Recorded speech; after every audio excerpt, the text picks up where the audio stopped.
I'm Leonard Elijah Shemtob, And I'm Amir Araghi, and we are the Conscious Cup Podcast. Just as many of us drink coffee to get through our day, the Conscious Cup Podcast is about filling your soul with a guiding light of energy to navigate you through your week. And on today's show, we'll be talking about polarization and 3D purpose. I like it. We'll go through the grind where we talk about upcoming events in the spiritual community, then to filling your cup where we talk about the main subject, polarization and 3D purpose, and then to what's brewing as we take a peek into global consciousness, and finally to spill the beans where we discuss our weekly spiritual task that involves both you and us and our personal reflection and accountability on them. And with that said, we ask you, what are you filling your spiritual cup with? Welcome back. All right, welcome back, everyone. Welcome back. Good to see you. Conscious Cup episode 20. Yay. 20. We did 20 of these guys. 20. It's flown by, right? Drop and give me 20. I was thinking about episode 20. I was like, I just turned the big 4-0 and we're turning the big 2-0 tonight. You So know. it's a nice little thing. It's gone Sacred geometry. Sacred geometry. Yeah. It's gone well. We love it. Thank you for the support. Thank you for the comments. Thank you for subscribing. Yeah, it's so wonderful to hear you. I'm sure you do, but like I'll get just texts kind of out of the blue on like a Tuesday at 10 a.m. I get a text on Sunday at 5 p.m. I get flowers. And- Thanks for sending. Whoever sent those flowers, my secret admirer, you're so sweet. I love them. They're beautiful. What color were they? No, I'm just kidding. You sent them? Yeah. You sent them? Little does Good he know job his on the secret admirers. podcast. Yeah. Good job on the podcast, Yeah. Leo. Leo. Oh. LS. So we really appreciate. We appreciate your support. We appreciate the feedback, the love, the energy, the excitement. It's so wonderful to hear. It's like I feel more connected to everybody. Yeah, You know, I feel yeah. connected to everybody. That's what I really love. Like I called one of the people in the book club today to talk to her, and she was like, you know, a few minutes into the conversation, she's like, I love watching you on the podcast, you know, Yeah. and and it's like, great. I'm like, you know, did you like the last one? You know, did you like the one that we just released? Like, yeah, I really liked it, this, that. And I'm like, what did you like about it? And it's a great way to talk about stuff with substance and meaning instead of like the small talk that we all do. You know, It's Yes. like, let's talk about something with substance, you know? It's such a wonderful thing because then you're actually really engaging on something that's in depth and the conversation switches.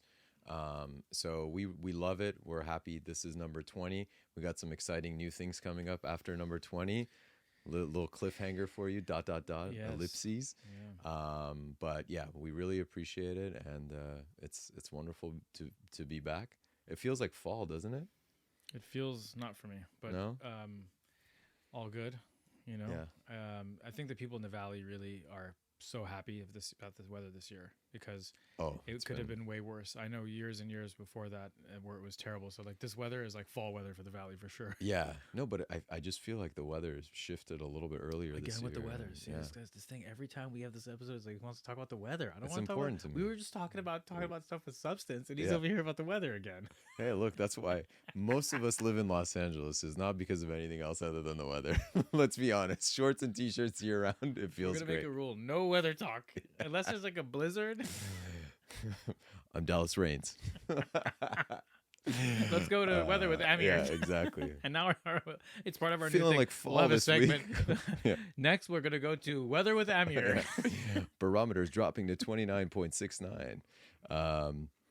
But no, it feels good. It feels good. But we can Tell me hop. something you're excited about. How about that? Tell us something you're excited about that happened to you this week since we last met. Oh, I can right off Just the bat. Classes started this week for me, so I'm like on cloud 9. Great. The schedule tightens up, which is interesting because my schedule actually for work got a little bit easier this week. But Isn't that perfect? it's perfect. Everything unfolds as it should. So I'm super excited about that. How about you? I'm excited about episode 20. And I'm having to And do it now with the you weather. guys. You like that? That was good.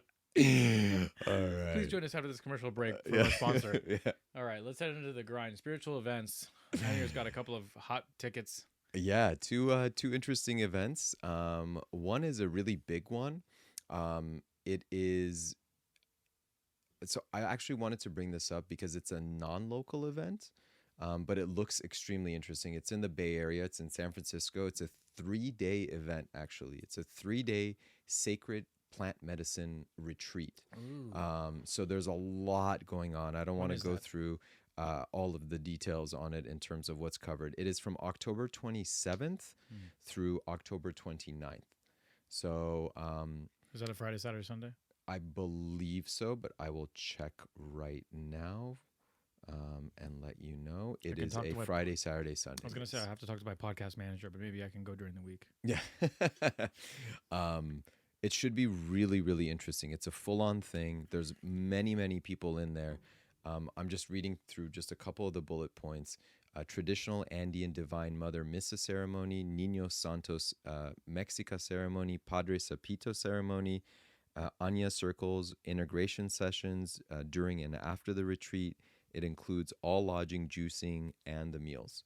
So it's a very, very, very intensive one. Price is $888, which, to be honest with you, for a 3-day retreat is when it's lodging and food included and all of this other stuff. Ayahuasca's in it. There's so much going on. There's multiple teachers. It looks like there's at least 3 teachers that are in there. Wow. So it should be a really, really cool event. Where can they find info on that? Eventbrite. Eventbrite. Put in the name 3-day sacred plant medicine. 3-day sacred plant medicine in eventbrite.com. Yes. Or text message Amir directly. My number is, no, I'm just kidding. Or leave it in the comments. Yeah. But this one should be really cool. It's a very interesting one if you are interested in plant medicine and all of that. There's a lot of it going on, but I feel like a retreat like this where it's like really curated and it's in that flow and even the meals are kind of thought of and everything's put together, I think is a really good thing. And what's your view on plant medicine? I think that we are part of everything, and I think that the quote unquote natural world, everything is natural, but what we term as the natural world is a huge component of it. Our biology is a part of it, and so I think it opens up a lot of corridors for us that we have not necessarily done. Let me caveat this by saying I haven't really done much of any of this stuff myself, but I think for people who want to explore, I think it's a really interesting way. What do you think about it? That's a good question. That's a great question. It depends on the kind of plant medicine, but I think there's a use for these things if you come with it with the right intention. Sometimes if we're on the right path already, we may not need to take those things, and you don't need to take those things. Correct. And Ram Dass is a great example of it. It helped him a lot, but at the end of the day, it's not necessary to do. But each person has their own path, and sometimes doing these types of things allows for an opportunity for things to become clear. Yes, that were totally agree. Clear in the past, which can really help you. But there is important ways to handle doing those things spiritually and physically, following and during. I totally agree. I think if you're doing it as an escape, if you're constantly doing it, there's something up. Because there is no need type of a thing. We can do all of these things internally. I think if it's, I'm a big advocate for experiential consciousness. So I think for people who just need a shakeup and they just feel like they have to have something and whatever could be interesting.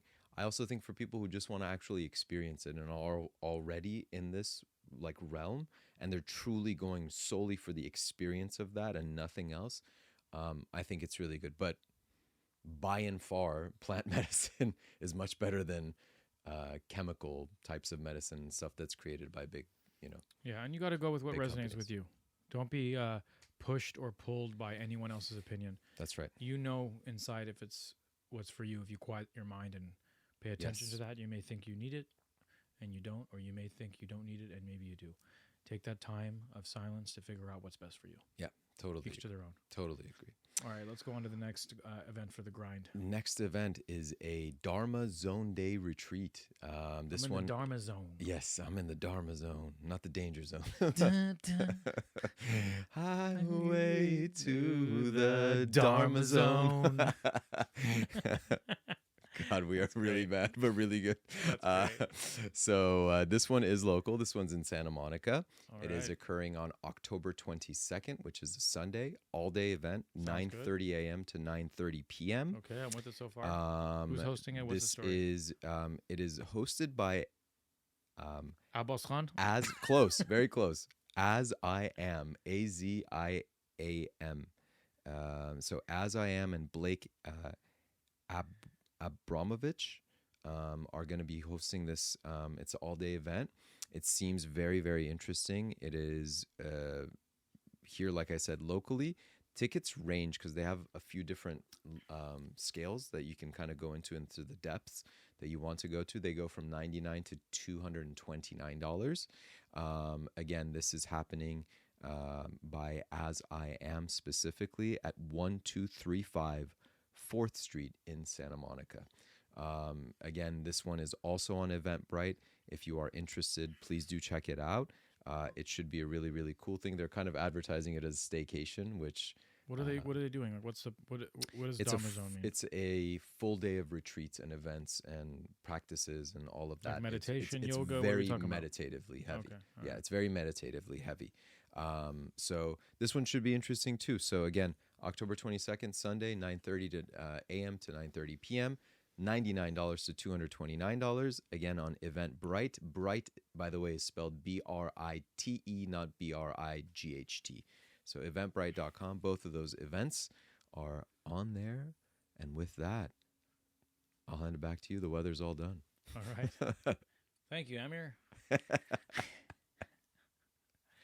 So, okay, so we're heading on to the main topic, which is polarization and 3D purpose. Yes. So I thought it would be appropriate for episode 20 to come around back to 3D purpose because we spent a long time, 19 episodes, talking about overall purpose and overall.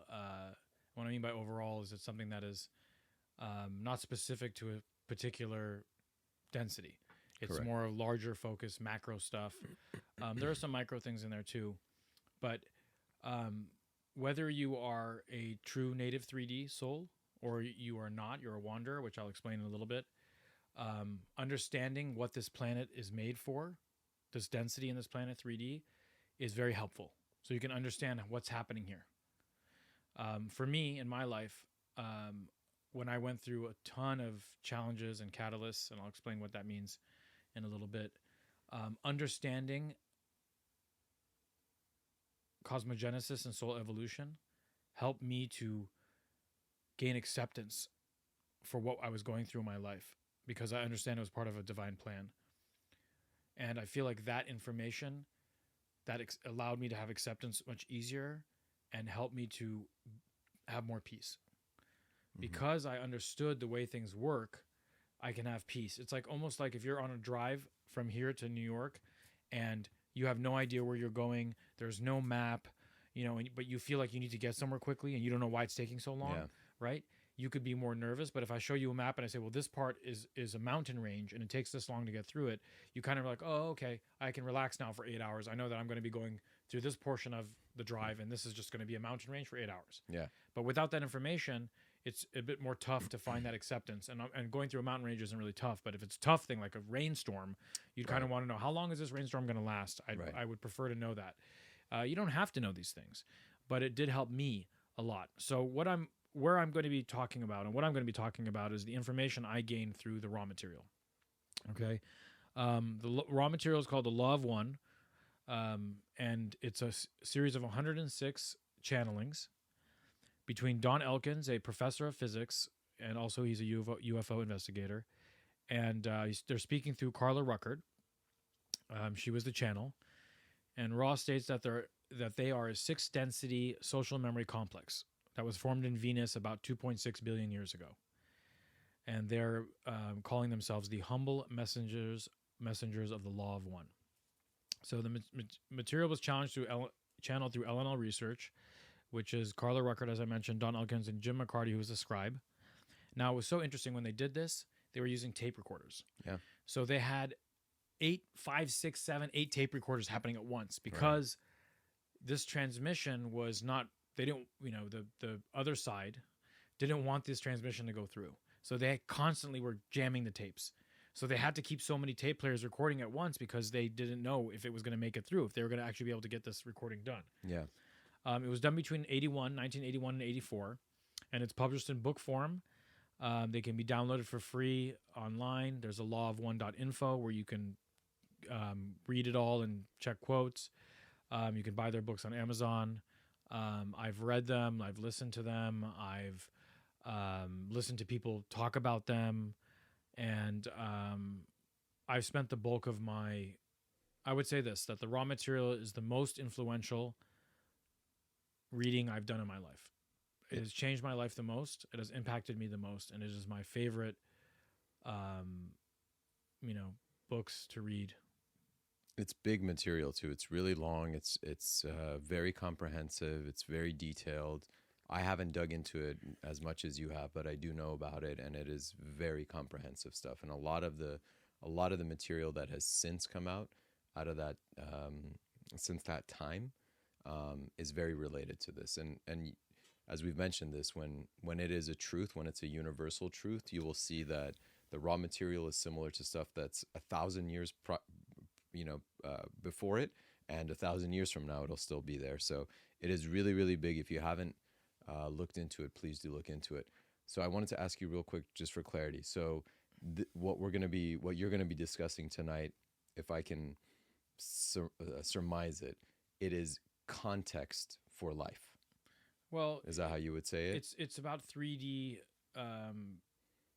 purpose and polarization. I'm talking about those two things. Right. I'm going to be extending from a little bit from it, but I want to give you background before I get there. That's why I'm talking about the raw material in its entirety. Something that's interesting about the raw material is that they came to teach the law of one. Mm-hmm. That we're all one. Now, during this process, it's 5 books. They would ask other questions like, why are the pyramids built? Right. Why are we here? Why is, who is this guy? What was Adolf Hitler's purpose? These things like that. And Raw would be like, we're here to teach the law of one. But if you really want to know that answer, like as long as it doesn't impede your free will, then we'll answer that too. But again, we're here to teach the law of one. So it's like they had a purpose to teach the law of one, but our human minds are human minds. So we want to ask a lot of questions, and they did. And they asked questions that are very interesting. Like the pyramids, if you're interested in the pyramids, there's so much on the pyramids in there. Like for me, it was like when they're in book 3 and they're still talking about the pyramids, I'm like, more about the pyramids. But some people really like the pyramids. It really resonates with them. So you could go in there and understand pyramids head to toe because there's so many questions about it. What are the angles? How come the chamber was over here? What about this? They go into specific details. Like, if you're an architect, you'd love it. There's so many aspects of it. It's so deep. I was telling a friend of mine that I read it, I listened to it, and I gained some good stuff. Like I would listen to a question, I would ponder it for a few minutes perhaps, and I would go on to the next one. Then I listened to my spiritual teacher, Scott Mendelker's series on it. And he has, 300, 400 videos. And he takes like one paragraph and he spends like 20, 30 minutes on it. And after I listened to him, I said, I didn't get jack out of this. I thought I got some stuff out of it. And I was like, wow, so. Right. And then when I listened to him talk about it, I was like, oh my God, it's way deeper. See, our perspective only allows us to see so much. And the deeper we go within ourselves, the deeper we can meet that information. Correct. So that's why when we read the books again or we read things again, we say, oh, it's like a whole new book. We're a whole new person. The book is just the same. Anyway, so what is a social memory complex? Because that's what they refer to themselves as, social memory complex. So social memory complex in Raw's perception, they look at there's no separation between members of their group and the group itself. Right. So when you get to 6th density, that's where they're at, that there's access to memories of others within the group, society. So that's why it's called a social memory complex. So in other words, one can access and learn from another person's experience. You essentially, I can also add to this, and we did that, the 7 densities on this too. Essentially, using whatever word that you prefer, you have access to universal consciousness, or other terms of this are the collective unconscious or the collective consciousness or the Akashic records. So at that level, as Leonard said, you and the density are essentially, you and the whole are one and the same, and there's no separation. And it is very important because you have access to this quote unquote infinite memory bank, essentially. So everything that you have, imagine the internet times infinity, right, and you have access to that instantaneously. Now, here's what's really interesting about that is that you basically don't have free will in higher densities. And people are like, what do you mean? Yes. And it's like, well, here they say, Ross says the crystallized healer has no free will. What that means is that once you're able to go into that social memory complex, that memory bank, let's call it, to get the information, you have free will, but you know the answer. So it's like, how do I fix this, I don't know, this spaceship jet, right? Let's just say. And you're like, well, there's a bunch of ways I can do it. You go into the memory bank. It says exactly how you're supposed to fix it. So, you have free will. You can say, I'm not going to fix it, but why would you not fix it that way? This is the best way. Everyone's experiences are there for you to see. Anyway, moving on. Ra did manifest. Interesting to know this. Ra did manifest in 3D during the Egyptian times. And the reason why was that the average lifespan during that time that he came in Egypt was 30 years old. So people live to an average age of 30 years old. And generally, around 30 is when people start to seek the spiritual path. So people were coming here and not accomplishing what they needed to. So Ra said, I'm going to come down. I'm going to make this pyramid. I'll make these pyramids. The pyramids are going to be an opportunity for us to teach the law of one. It's going to be an opportunity to garner the spiraling light energy going up to the creator, right? The shape of the pyramid and the energy. We can go there in the healing chambers. Those energies can hit different chakras at different points. People can go in there and meditate. They can heal themselves. They can live longer. All those kind of things can happen as a result of his work. However, unfortunately, with many interventions from the higher densities, the negatively oriented black priests, they call them, not black in color, but the black meaning black magic priests that are on the darker side. Fragmentation. The elites use the pyramids for themselves, and they shut out the regular people. They shut out the regular folks and said the pyramids are just for the elite. And Ra was like, okay, this is worse because now he's enabled the negatively orientated folks to get further ahead. So they left. And then they came back in the 80s and they realized they don't have to come in human form because look, they're sixth density. They're not perfected. Yeah. They're not out of the octave. They're still learning. They're in the octave. They want to help. Yep. But they don't know exactly the best way, and they tried different things to do it.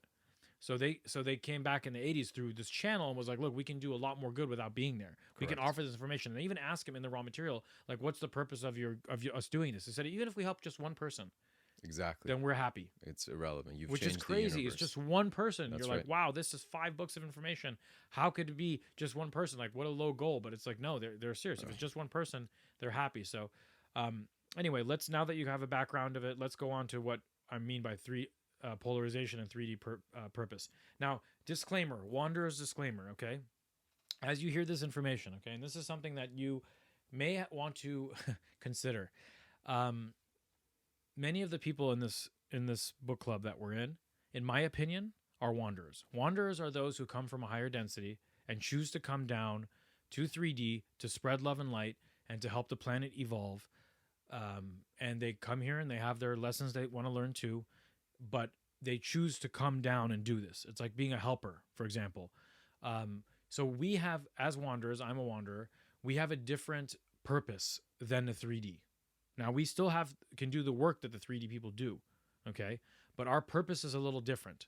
So if you are a wanderer, okay, it applies, but it applies differently. If you're not, great. If you are, also wonderful. But just keep that in mind. It's a little disclaimer. And if you don't know if you're a wanderer, there's a wanderer's quiz you can take online. You can put wanderer's quiz in, and they'll ask you questions. And there's certain things, and there's books about it, that will help you identify if you really are a 3D soul, like that's where you are in your evolution, or if you're from a higher place and you've chosen to come down and help. I know Amir is. I don't know if he thinks he is or not. What I know he is. People who are very interested in spirituality and who really make a big point to work in the spiritual world and really take time and they really pursue things deeper and deeper. These are folks that are generally wanderers because most people don't have that desire. It's not interesting enough for them to do that. They have some desire potentially, but it's very limited. Anyway, that's just a disclaimer. So let's move on. So we asked Ra, what is the purpose of third density? And in session 82, Ra says, The purpose of incarnation in third density is to learn the ways of love. In the law of one, okay, that's his answer. So I'm going to comment on it now. So in the law of one, reality is described as being composed of different densities, each representing a different level of consciousness and existence. Third density is said to be the level of human existence, and according to the material, the purpose of this incarnation at this level is to learn the ways of love. Learning the way of love involves developing the ability to love oneself and others unconditionally, to see all things as interconnected and part of the one infinite creator. This involves overcoming the illusion of separation, embracing unity consciousness, and cultivating compassion, understanding, forgiveness, and acceptance. So, how can we learn the ways of love? We have an opportunity to distill love and light from the catalysts or experiences that we face. Raw calls them catalysts, which we know what a catalyst is, right? It's a good way of describing it. They're very particular with their words. So to learn the ways of love, we learn them through the experiences we have by distilling love and light from those catalysts, okay? And then Ra goes on and says, the proper role of the entity is in this density to experience all things desired. Okay, so this is for 3D folks in this density, is to experience all things desired, to then analyze, understand, and accept these experiences, distilling from them love and light within them. Nothing shall be overcome. That which is not needed falls away. I'm going to read that paragraph again, okay? The proper role of the entity in this density is to experience all things desired, to then analyze, understand, and accept these experiences, distilling from them love and light within them. Nothing shall be overcome. That which is not needed falls away. The orientation or polarization, and we're going to get to polarization later, but listen to this. The orientation or polarization develops due to the analysis of desire. These desires become more and more distorted towards consciousness application of love light as the entity furnishes itself with distilled experience. We have found it to be inappropriate in the extreme. Listen to this. We have found it to be inappropriate in the extreme to encourage the overcoming of any desire, except to suggest the imagination rather than carrying out in the physical plane, as you call it, of those desires not consonant with the law of one. This preserving the primal distortion of free will. Let's pause there.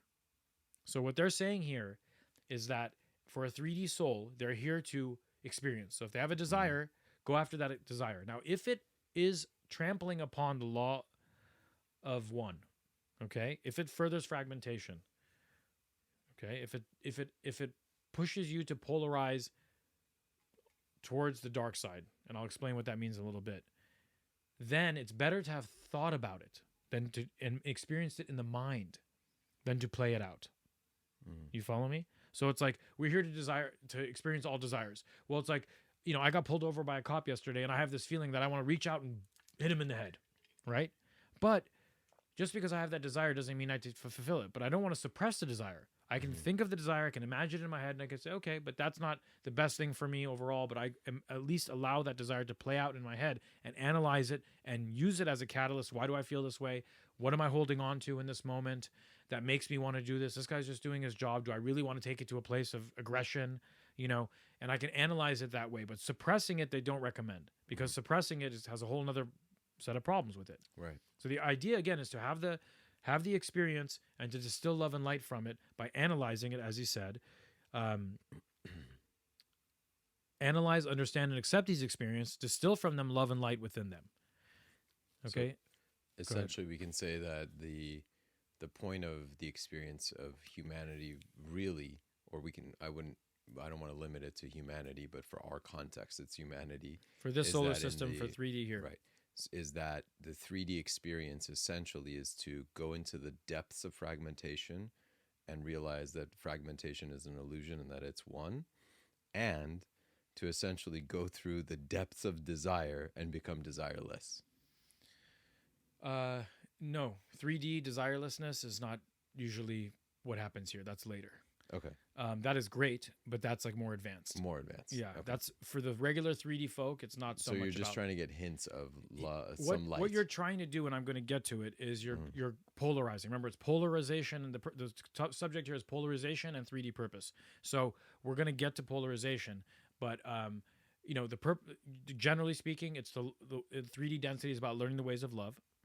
Then there's distilling love and light from catalyst. Mm-hmm. Okay, and then we're gonna keep moving. But I'm gonna talk a little bit more about finish the quote that Rob was talking about, overcoming the desire, right? Like if we're not like suppressing the desire, etc. He says the reason it's unwise to overcome is that overcoming is an unbalanced action, creating difficulties in balancing in the time-space continuum. Overcoming thus creates the further environment for holding on to that which apparently has been overcome. All things are acceptable in the proper time for each entity, and in experiencing and in understanding and accepting and then sharing with other selves, the appropriate description shall be moving away from all distortions of one kind to distortions of another, which be more consonant with the law of one. So, by doing those experiences, kind of like what you said, the first half of what you just said, allows us to see things as they are and understand, are we moving towards fragmentation or are we moving towards unity? So, so that's a good summation of it, as Amir brought to the table. So I think we're on the same ship now, right? We're understanding, we're here to learn the ways of love. We're able to do that through distilling love and light, through the catalyst that we experience. If it's something that is, we're here to experience all that we desire, right? And I'm speaking of 3D. And if those desires are inharmonious with the law of one, then it's better that we play them out in our minds than act them out actually physically. Okay? Now let's get... What? Can I ask you a really philosophical question? Sure. And I really mean this. I'm not necessarily looking for an answer. I'm not looking to derail it. But immediately Don't derail. What pops into my mind is, I'll use the Bringers of the Dawn quote, which is the most simple quote ever, thought creates, which is, on some levels, if you are thinking it, doesn't it ultimately manifest? It can, but you also have the free will to not let it manifest too. No, yeah, specifically to yours. But the why I'm saying it's a very philosophical question is because if the thought comes at some point, your thought will have created a time, space-time continuum. But acting on it brings it into manifestation. For you, as the observer. Yeah. Okay. I just wanted to clarify that. It's a very, very philosophical thing, but it's important because that, I think, is the next step, to not even go there. Yes, not on the suppression level. Not on a suppression level. Not on a suppression level. See, by playing this game, 100%. you get wiser with it. It's very important not to suppress. See, there's an exercise, and I actually could have did a podcast on the exercise that Ross suggests, but one of the exercises he suggests is taking a thought and taking it to the furthest end to realize the folly of the thought. For example, the idea of like someone cuts you off on the road and you're like, you know what? You honk the horn at the guy and then you're like, screw this guy. And it's like, why stop there? Take your thought all the way to the top. It's like, I'm going to follow this guy. Then keep going. I'm going to hit his car. Then after I hit his car, I'm going to pull over and take him out of his car. And then I'm going to hit him and beat him. And then I'm going to kill him. And then all of a sudden you're like, wait a second. This is insane. I just took that thought all the way to the end and realized, how silly am I being? Let the guy go and move on. So it's kind of like, that's the idea with it, that when you do that a few times, you learn, okay, you know what? Those are thoughts that are erroneous. That's not really what I want to do. So the next time you get cut off, if you after a few times, you're like, oh, whatever. So you learn from it. It's very important to do that. Very, very important, because then you realize that the base that you're building off of is completely fragmented and you will never do it. So that's the idea of thinking about it and not acting it out. A quick insert here, and then I'll let you move on. How many more shots will you take before? Of tea? Of whatever. You know what I'm talking about. What do you mean, like the thoughts? How many more shots will you take until you stop? And if there's a point that you would stop, whether it's 100 or 200,000, the very first one goes into question. Right, because if you're really going to stop at shot 10, why would you stop at shot 2? Or even the first one? Yes. Why would you start? That's the question. Beautiful. That's really nice. So now let's talk about Catalyst a little bit more, and let's talk about lifespan in 3D. So they ask Raw in session 20, can you tell me why 900 years... What? Session 20, yeah. Can you tell me why 900 years is the optimal lifespan? 900 years. So they say, if you look back, they say Moses lived to 900 and the people around Moses' time lived to 900. But now the lifespan is like 90, right? Ross says the mind body spirit complex of third density has perhaps 100 times as intensive of program of catalytic action from which to distill distortions and learn teachings than any other density. Thus, the learned teachings are most confusing to the mind body spirit complex, which is, shall we say, inundated by the ocean of experience. Beautiful. So this place, 3D, is so packed with catalyst. It's so packed that you can only take it for so long. That's Our right. lifespan is 90 years because the mind body spirit complex cannot tolerate any longer of it. The distortions are so loud and so big. There's so much things that happen here that it's unlike any other density. That's right. So just know that you're here in this place. This is so you know where you are, right? So that when you get bombarded with catalysts, you know that that's just the gig here. It's not a place where you come and kumbaya, kumbaya. We live in the grass, and you have stuff. Stuff's gonna come up because this is a university. This is a place where you come to learn. So if you come to take the classes, there's going to be classes. There's going to be homework. There's going to be tests. You're going to have to find parking. All those kind of things are going to have to come up because these are opportunities. These are catalysts to distill love and light from. Remember, you're here to learn. And again, 3D, you're here to learn the ways of love. How do you learn the ways of love? By receiving catalyst. By what do you do with the catalyst? You make efficient use of it by distilling love and light. If you don't get catalyst, if you don't get the opportunity to learn. So it's gonna happen in one shape or another. I'll use a quick quote. Bashar. Yeah, of Bashar says course. it really beautifully. He goes, "You are here to become masters of limitation." And he uses this two ways. He says, as you become masters of limitation, you also get your masters in limitation. So that is a really good way to look at it. The other part of this then comes not on a justification level, but take it easy on yourself a little too. Have a little Exactly. empathy for yourself. It's all good. Don't justify it because of that. Those are two very different things, but be empathetic if stuff happens. All right, so he goes on in session 66.34. The questioner, okay, remember it's channeling, so there's a question and there's an answer. This is the questioner. This planet to me seems to be what I call a cesspool of distortions. This includes all diseases and malfunctions of the physical body in general. It would seem to me that on the average, it would seem to me that on the average, this planet would be very, very high in the list if we just took the overall amount of these problems. Is this my feeling correct in this assumption? And Ross says, catalyst is offered to the entity. If it is not used by the mind complex, it will then filter through the body complex and manifest as some form of physical distortion. Mm-hmm. The more efficient use of catalyst, the less physical distortion to be found. Okay? Let's stop there. If you get the lesson the first time, it doesn't have to come back louder and stronger. If you get it up here, it doesn't have to manifest itself in the body. This is a big deal. Okay, but I'm going to go on a little bit because some information comes up that is worthwhile. So you can get clarity on what I'm saying.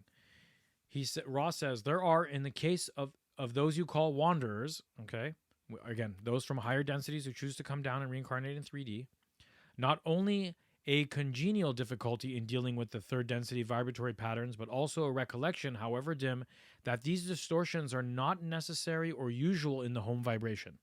Mm-hmm. We overgeneralize, as always, for there are many cases of pre-incarnative decisions which result in physical or mental limitations and distortions.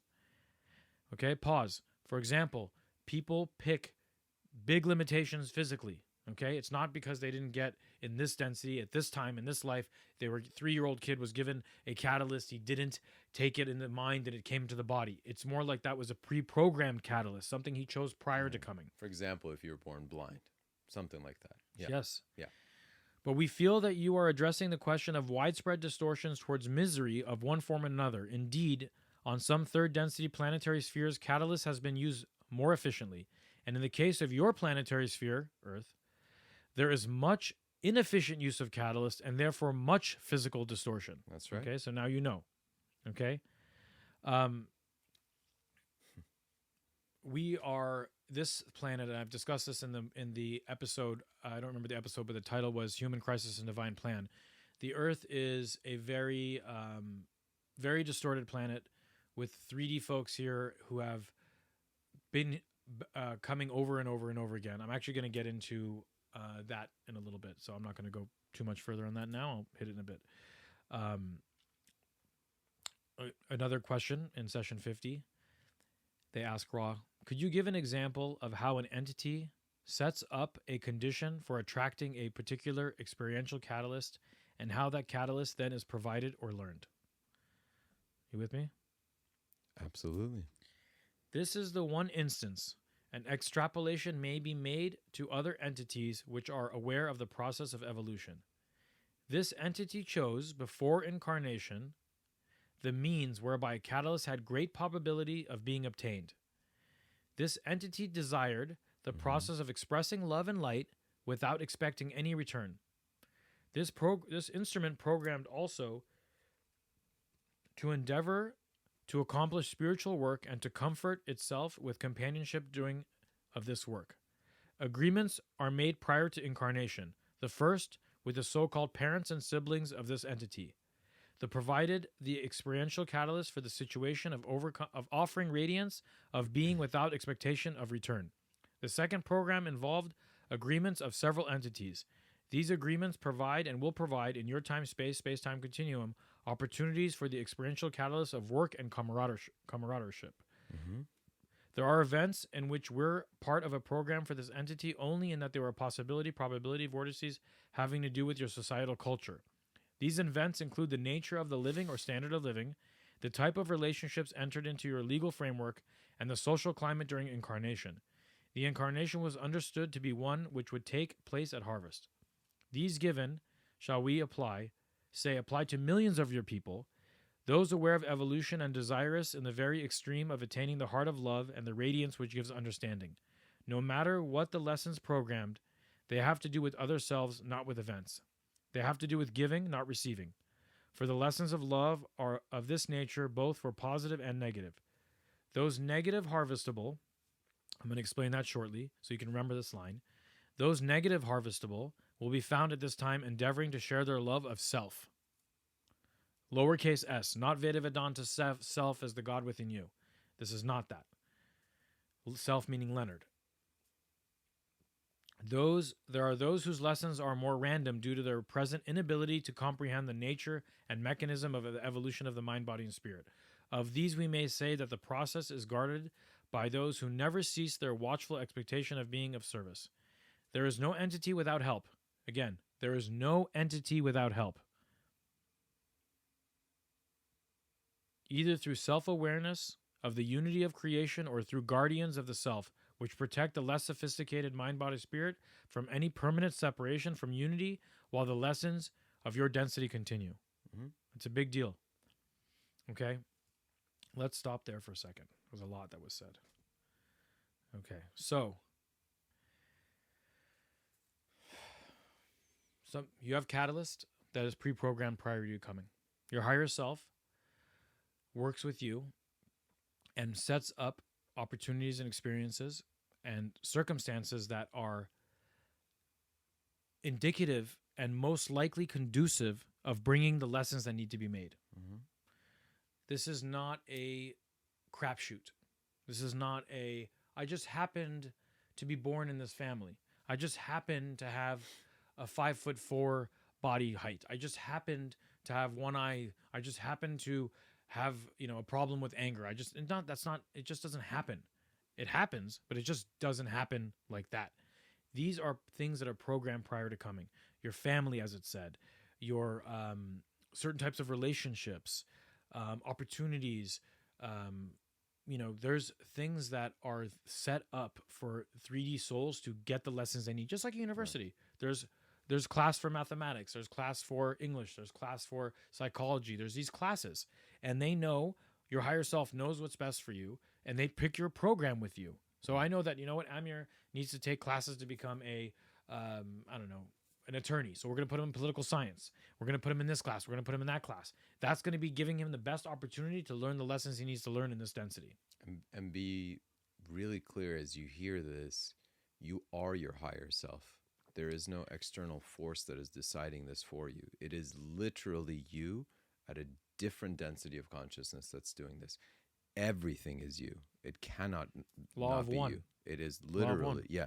So be really, really careful, because why I want to specifically call this out is because then you can get into the tendency and say, well, my higher self did this. No, no, no, no. Don't go into justification at all. Justification is a road you just do not want to, there's no excuses for it.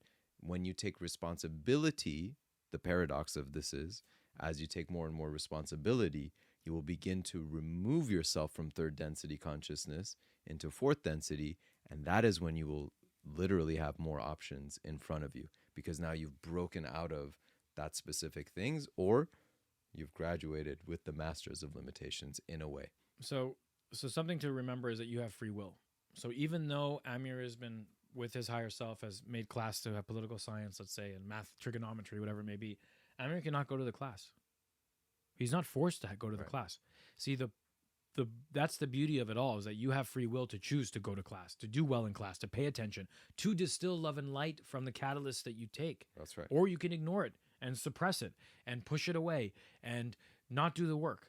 That's your free will. Now, there's consequences to what you do. There's karma, right? And karma is creation rolling out. You can inertia. You can say, I'm not going to take the class. Well, there's a consequence for not taking the class. Well, guess what? When you come back, there's another lesson that has to be learned that you didn't learn when you could have took the class. Just like if you go to school and you quit in 11th grade, and when you come back to school, they say, thank you for taking 5 years off. I'm ready to start. I'm very smart. Well, here you start back in 11th grade. The lesson's still the same. Right. All right. So let's go on to, or let's continue about catalysts. We've observed, this is from session 36. We observe your interest in the catalyst of pain. So they're talking about pain here and what catalyst it is. This experience is most common among your entities. The pain may be a physical complex. More often, it is of the mental and emotional complex.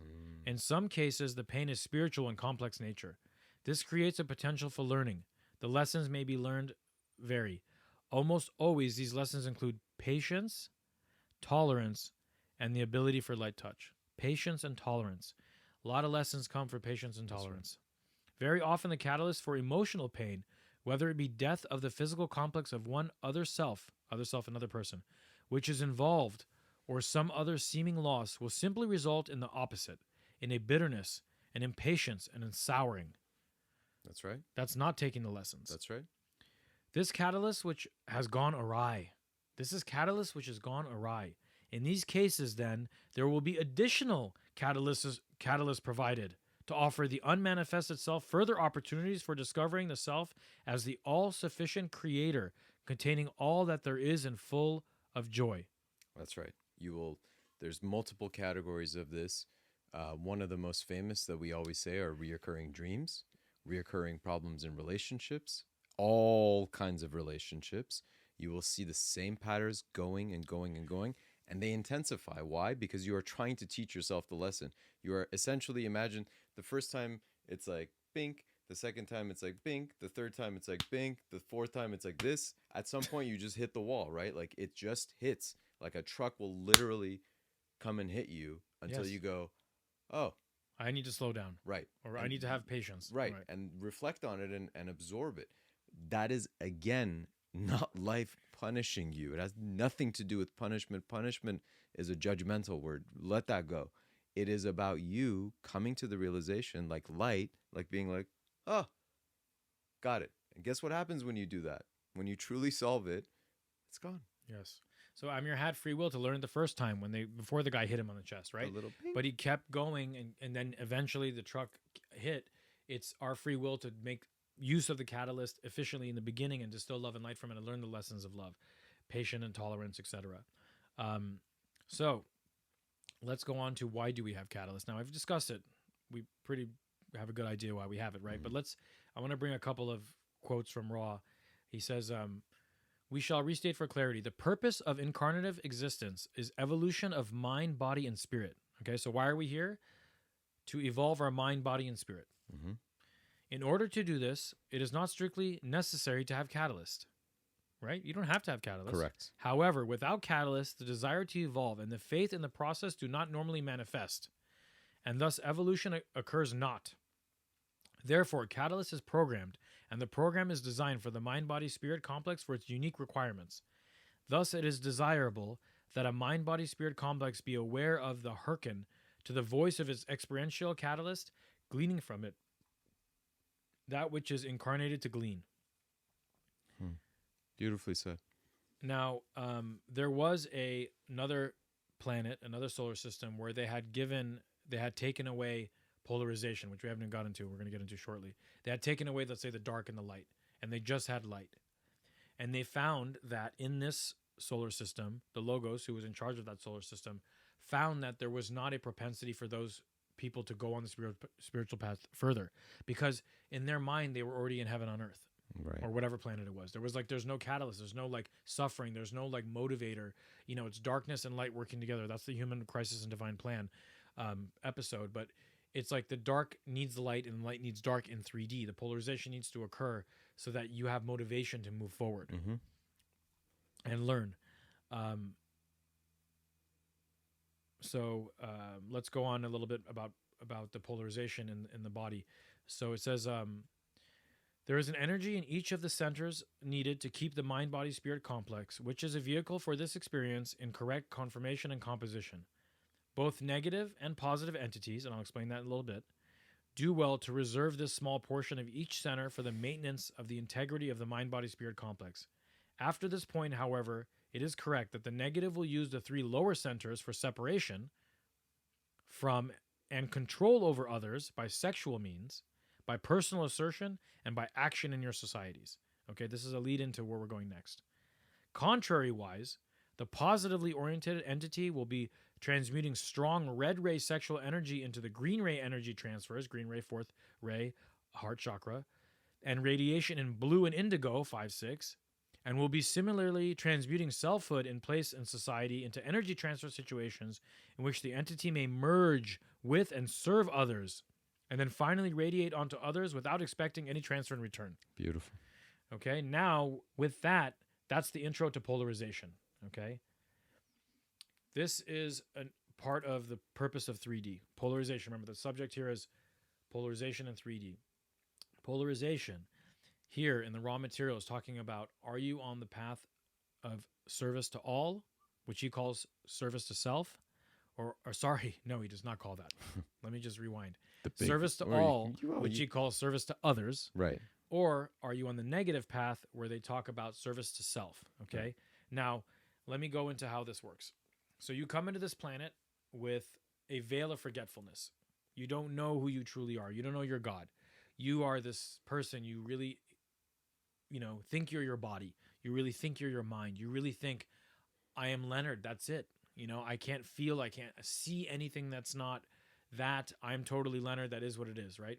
Now, the reason why we have that veil is it's manyfold, but in this example here, is that with that veil, we are truly able to see which way we polarize. Mm-hmm. Polarize means which way we lean towards. Do we go towards service to all? Okay. In this, they call it STO, service to others, or do we go through service to self? Now, to graduate, okay, to learn the ways of love, and how do we graduate in the harvest and move on from 3 to 4D, is we do 51% service to others. Now, is it really 51%? It's not exactly that way. Everything is based on your chakras. But when you do service to others at 51% or more, your chakras become in a position of green ray energy and so on that show that you've learned the ways of love and that you have done that service, so you're able to graduate.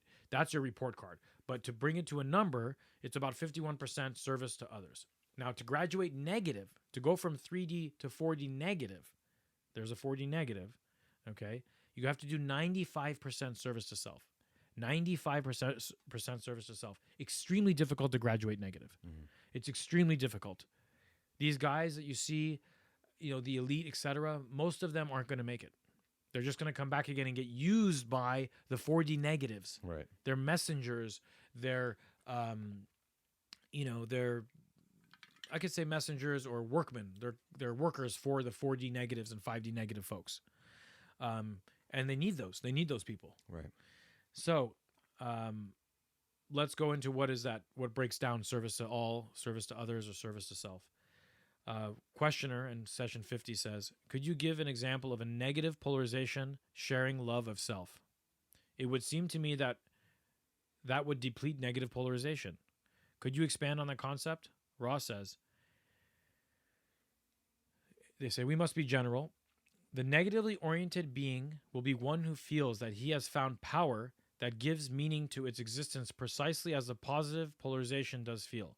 The negative entity will strive to offer these understandings to other selves, most usually by the process of forming the elite, the disciples and the teachings and the need and the rightness of the enslavement of other selves for their own good. That's right. Again, most usually by the process of forming the elite, the disciples and the teachings, the need and the rightness of enslavement of other selves for their own good. Other selves just mean other people.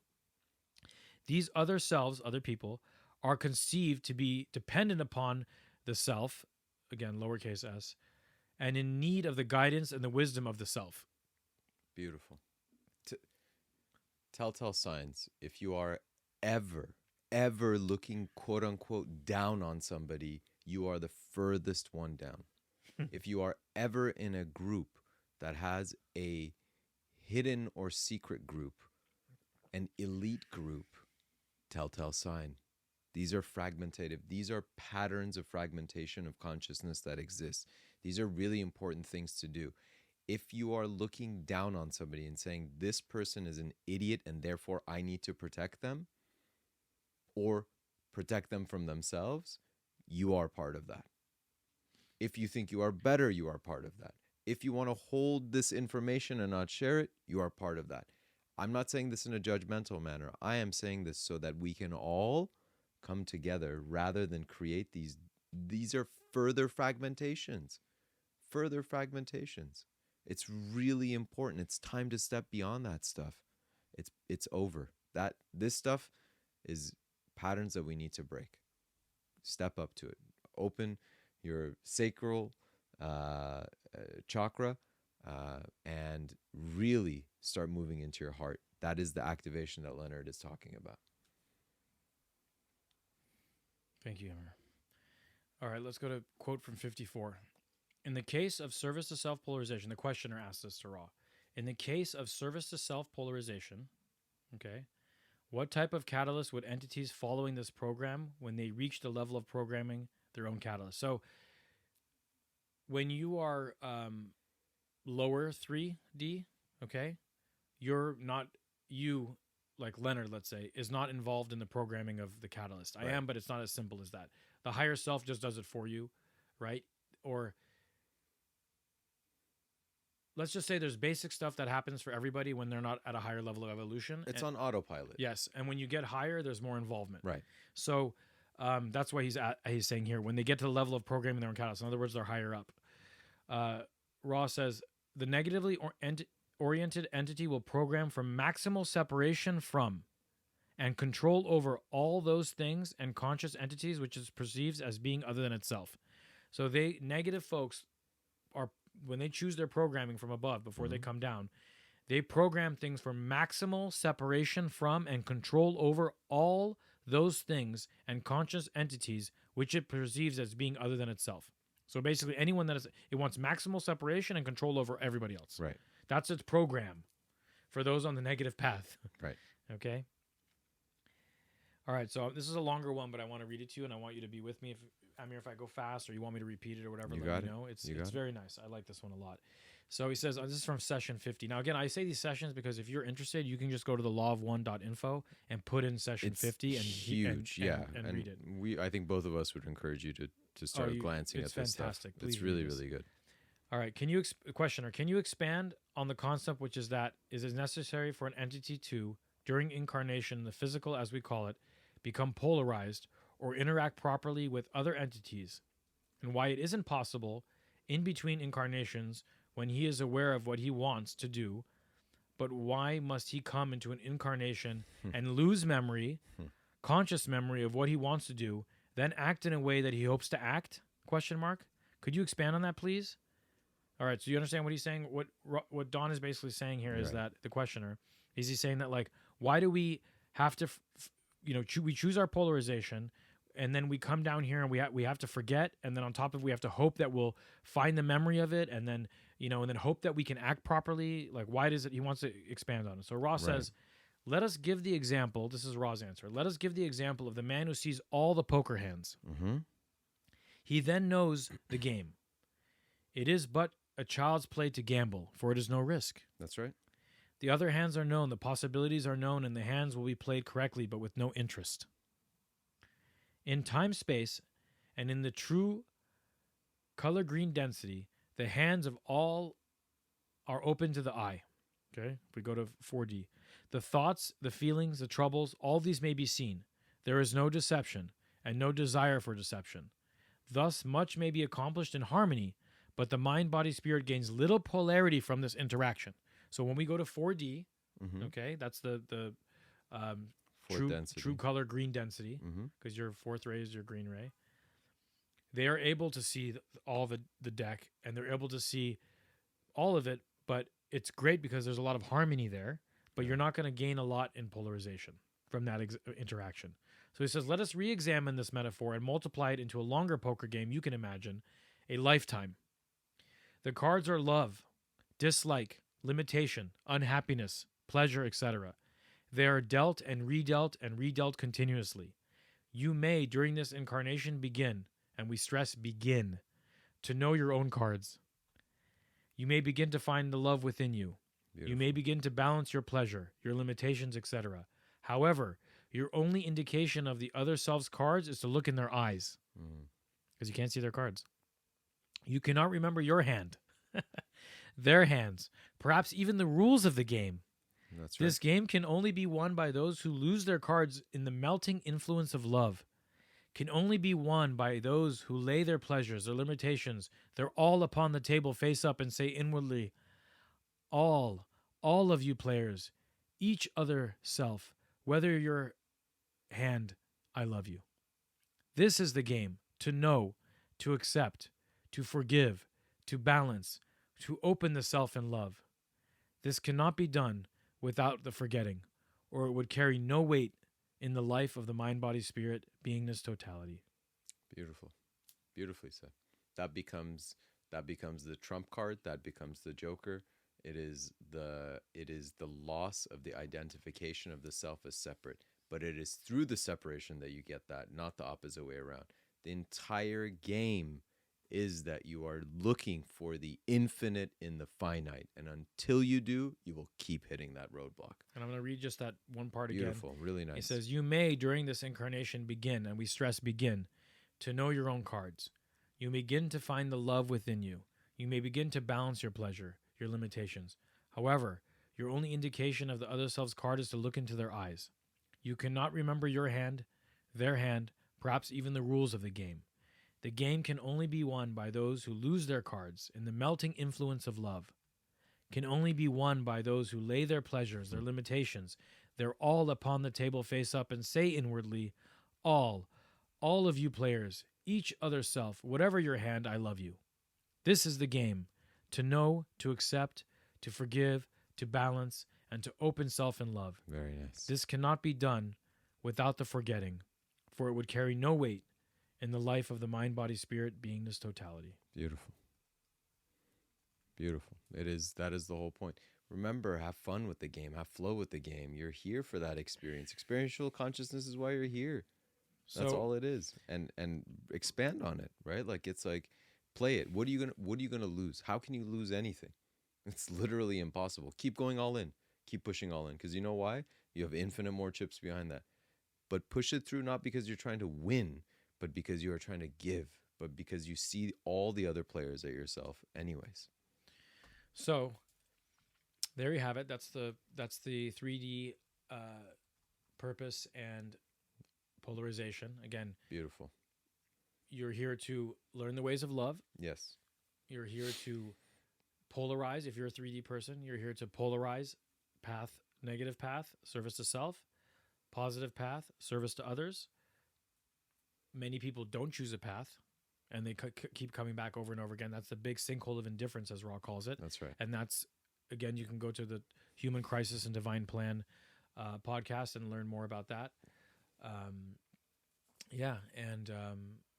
Choose your polarization, distill love and light from your catalyst, learn the ways of love, and be well and merry. Beautiful. That was really, really nice. Um, this is literally why we're here. And what is really important, again, I'm pounding this drum for whatever reason tonight, but what is truly, because and the reason I'm pounding this drum is because generally speaking, I think our audience has been there in this conversation for a really long time. And so I'm specifically speaking to you to say, never use this as a justification. Use it as a catalyst for integration, but never use it as a justification. Meaning, oh, well, this happened so that I can learn that. No, you chose that. It didn't have to be like that. Well, you're the creator. So if that situation is in your life, is you chose that situation. It Right, could be right. pre-programmed catalyst, or it could be catalyst you chose by the actions you did. What I'm saying is that convert it more and more into the action, not a pre-programmed thing, because then you'll move away from, well, I decided to be like that and this was the greatest thing that. No, you don't have to go 3 steps down. I'm not talking to anybody else. I'm talking to our audience.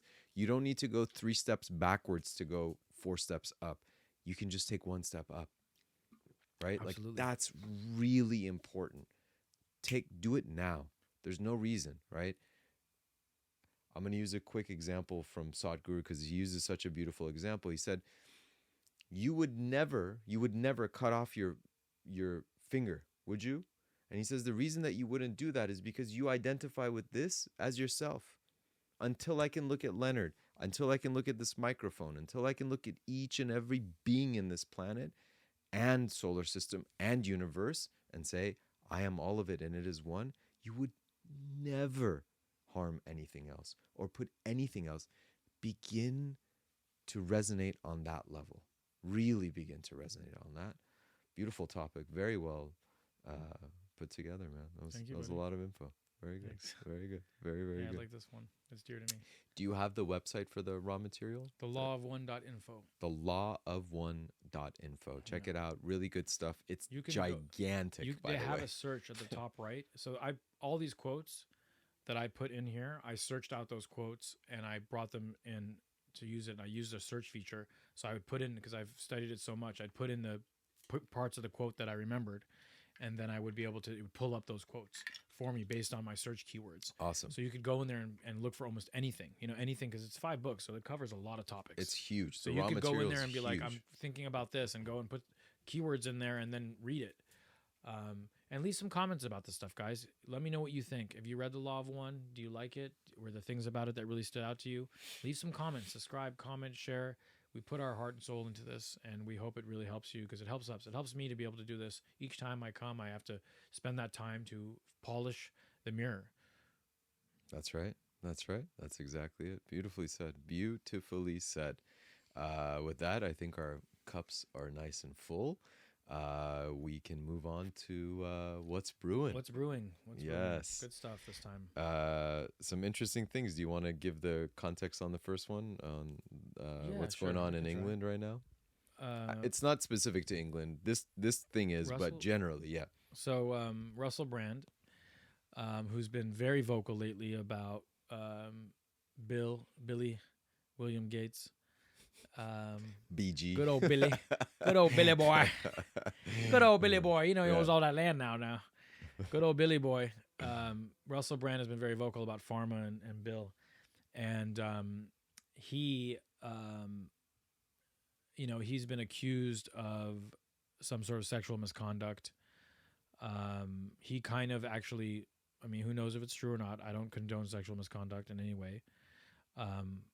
But he on an episode before it happened said that he started to give clues that something was going to happen, that he was going to get in trouble soon and just be weary of it, and he was kind of warning his listeners that be prepared for something, for a SHIT storm.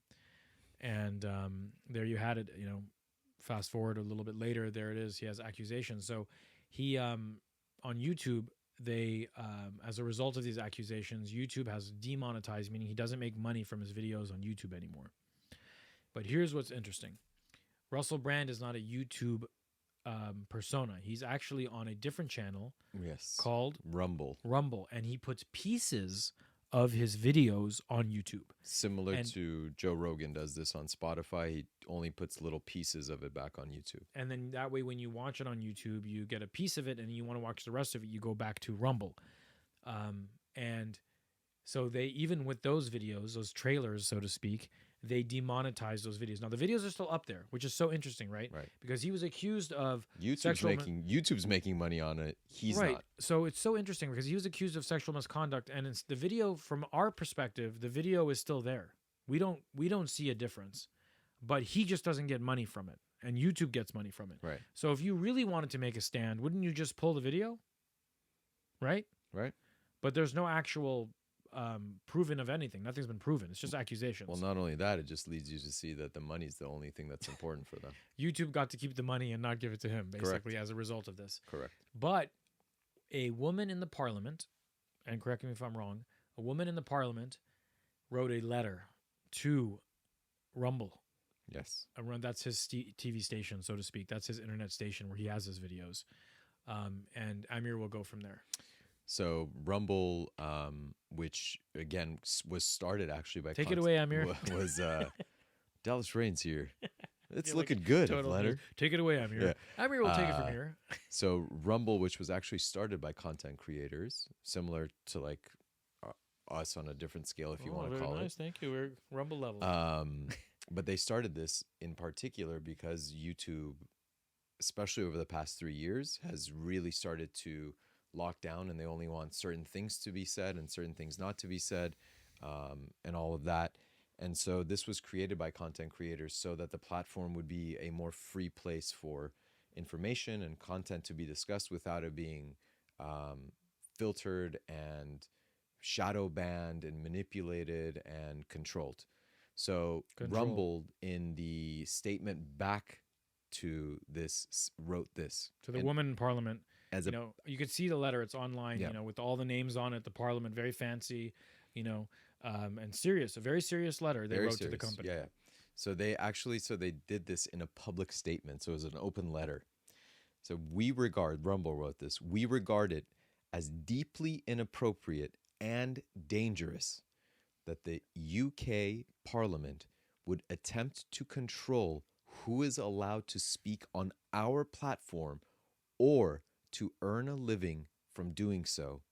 Singling out an individual and demanding his ban is even more disturbing given the absence of any connection between the allegations and his content on Rumble. I'm going to pause there. This is fundamentally important for all of you to absorb. I'll read that sentence again. Remember this when they start to do all of this banning stuff and trying to suppress information and people's voices. Singling out an individual and demanding his ban is even more disturbing, listen, given the absence of any connection between the allegations and his content on Rumble. One doesn't mean the other. You cannot inversely connect these things. Everything is connected unequivocally. I don't want to sound like I'm a hypocrite, but these are false assumptions that are led down a line, half-truths, so on and so forth, that they use this for. The company... Well, he's not guilty of anything. Right. That's the well, thing. not only that, yeah. He's not he's guilty. Just been accused. Yeah, it's what is it here? Is it guilty till proven innocent or innocent till proven guilty? Yeah, I don't see many And politicians... if he's guilty, he's guilty. Well, yeah. then there'll be repercussions, but we're not at a stage where that's happened yet. I don't see many politicians being banned from YouTube. Heads of companies, yeah, heads of corporations. You know how many of those guys have criminal, nefarious activities on their records? The company added pointedly, although it may be politically and socially easier for Rumble to join a cancel culture mob, doing so would be a violation of our company's values and mission. We emphatically reject the UK Parliament's demands. That's a big deal. That's a big deal. Almost everybody would have folded. Yes. Their attorneys told them to fold. 100% they did. So that is great. These are huge signs. So you know what? If you're not on Rumble, get on. Do something for Rumble. Yeah. They deserve our. We should get on Rumble too, by the way. We need to get on Okay, Rumble. let's do it. Yeah, I we mean, got to how are we get gonna on do it? Rumble. We need to support places like this. Yes, because it's really important. This is the first time you hear people like this having anyone's back in these kind of scenarios. Yeah. This is a company, and it's You know, because it's Joe, created. Joe by them. Rogan. Amir, tell them about Joe Rogan on YouTube. Joe Rogan essentially got crushed because he was just creating a platform to say, hey, there's more than one side to this story, and all these people are being banned and canceled off of Twitter, and they're like mobs are attacking them, and nobody can say anything other than what is being told to them. So Joe said, I'm gonna keep doing what I do. YouTube completely demonetized him, removed his videos, did everything. Spotify comes in, gives him the largest contract ever in the history for a podcaster. He gets onto Spotify. As the deal is actually mentioned, guess what YouTube does? Pops his videos back up, because now they're like, well, if he's gonna leave, we'll at least keep making money off of him. So they put his videos back on. Yes. And he can't make any money from it, but Yes. they can. Yes. Isn't that amazing? By the way, this was all correlating at the point where Joe actually got COVID, and CNN blatantly put a yellow filter on him. Put a yellow green. The guy looked like the Incredible Hulk. They brought that guy on him. They brought that guy on the show. Yeah. Anyway, it's not about him. Just to say that what happened with YouTube. But you know what? We're on YouTube, and we're grateful for YouTube, and like and subscribe and all that kind of jazz. YouTube will change too, 100%. All of these things happen because of courage and empathy. That's where it changes. You do not back down. You never back down away from the truth, period. It's irrelevant. You're an eternal being. What are you afraid of? Next. Quick little reminder on Ukraine. This is a cool one. You remember that the war hero, Mr. Zelensky, has, if you remember, he shot missiles into Poland. Do you remember that? I don't know if a lot of people, he actually had shot missiles into Poland, immediately came out and said Russia did this because he wanted people to turn on it. After investigation, it was found that it was Ukrainian missiles shot from Ukraine into Poland specifically to make people think that Russia did this attack. Jeez. The other thing that you'll remember, and I just forgot the name of it, it was the underground pipeline that connected... the one in the Midwest? No. Let me see. I got to find this. It was in the Norwegian area or the Nordic area that was shot down, and they thought Nord Stream 2, that's what it's called. Nord Stream 2, this is where the gas from Russia was actually going to most of the Scandinavian countries and connected to a lot of Europe. It was underground, and everybody blamed Russia. It was found that it was a cooperative effort of the US and Ukraine to make this look as a terrorist attack from Russia to garner further support to go and attack Russia. The other day now, this is from the New York Times, September 19th, 2023. Are they polarizing positive or negative with those Yes. actions? Evidence suggests that the errant Ukrainian missile hit their own market. So Ukraine now is hitting their own markets, where their own civilians, and trying to pass it off as if Russia is doing this. Really? Be really careful. This is not about taking sides. Every individual that is killed in this war is a human being. There is no Russian, there is no Ukrainian, there is no this, there is no that. What you need to be aware of is not to fall into this, because there is a clear and utter energy that is behind this. I'm going to go into two other news stories that are relevant but very, very different.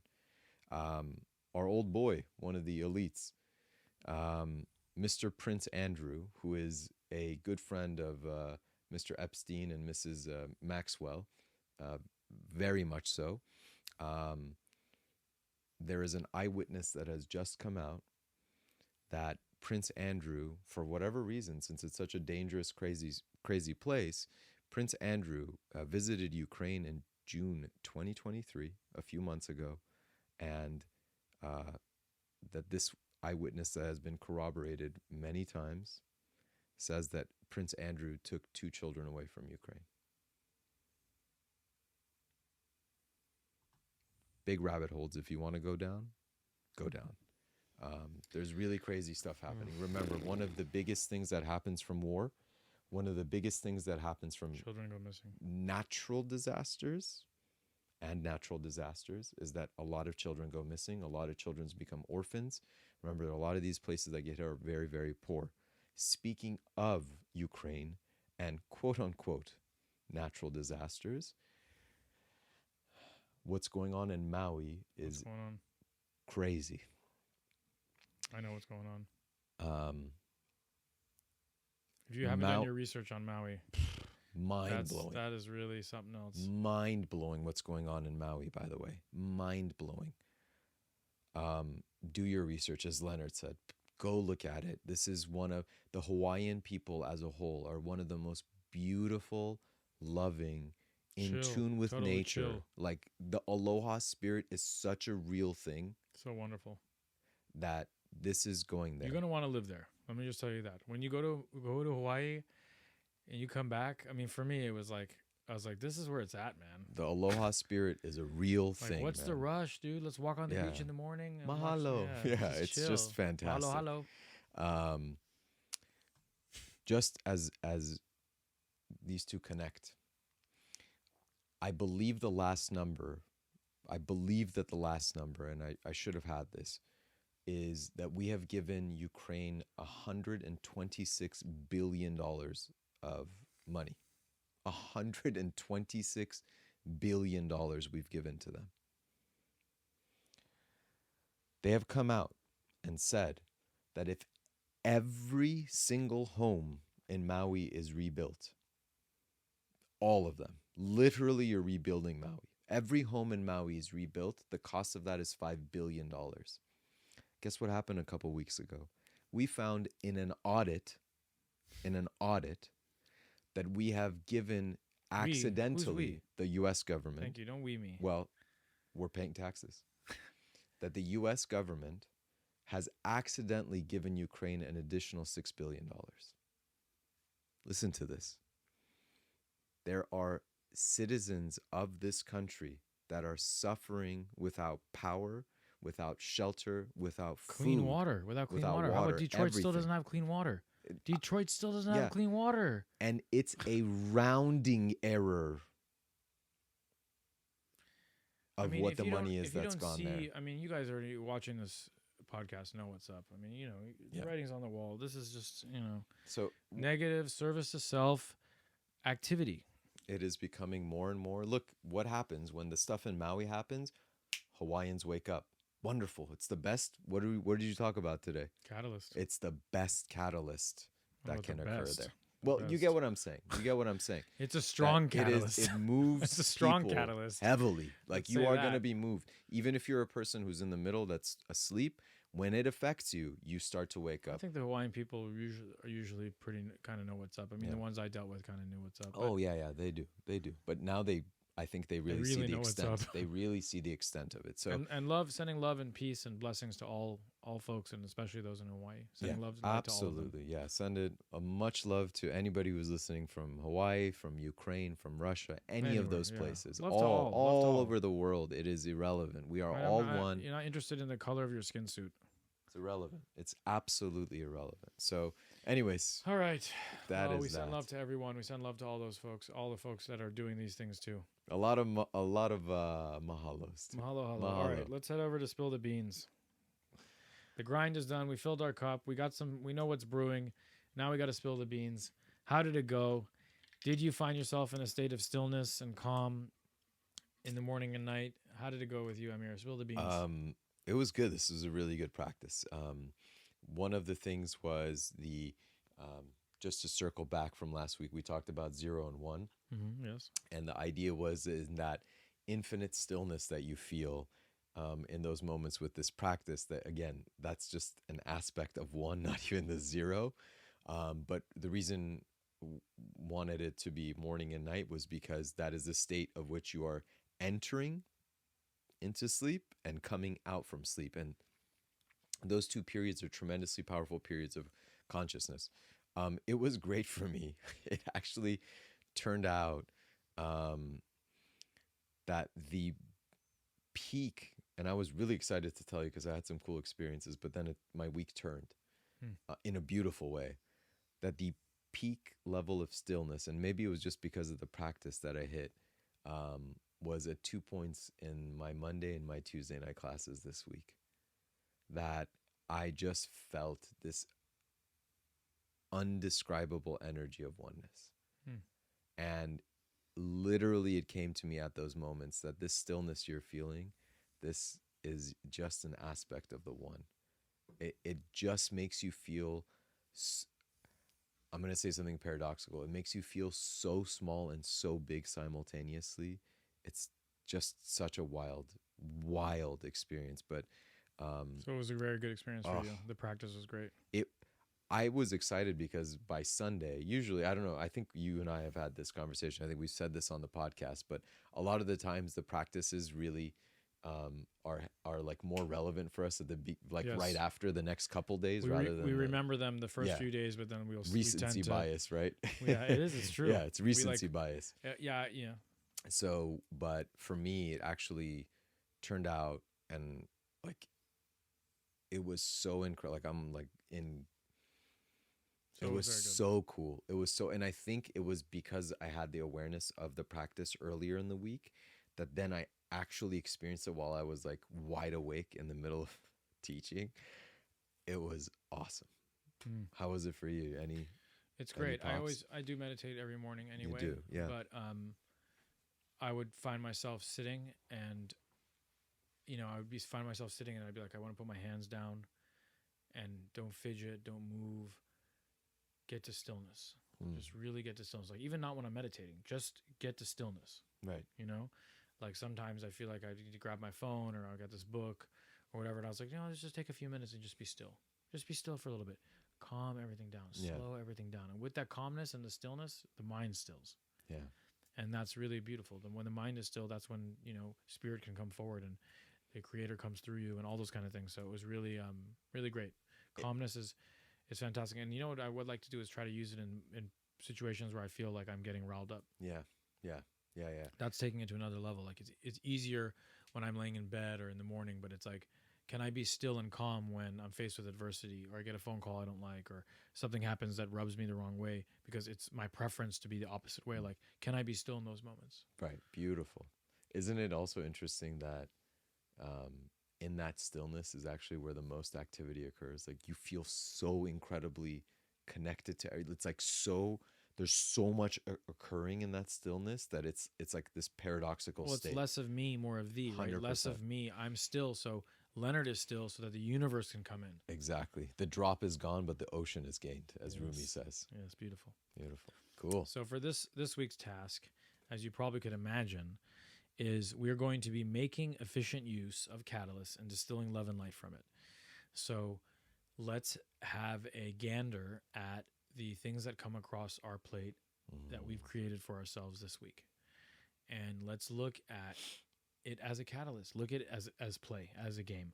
Oh, wow, here's a catalyst that is purposely here, and I'm going to distill love and light from this, instead of taking it personally and, getting sour or whatever it may be, or coming up with the woe is me, or why does it got to be like this and all that kind of stuff. Just look at it as, here's an opportunity for me to learn a lesson. What's the lesson? The lesson always boils down to distilling love and light from it. It could be from patience, tolerance. It could be from acceptance.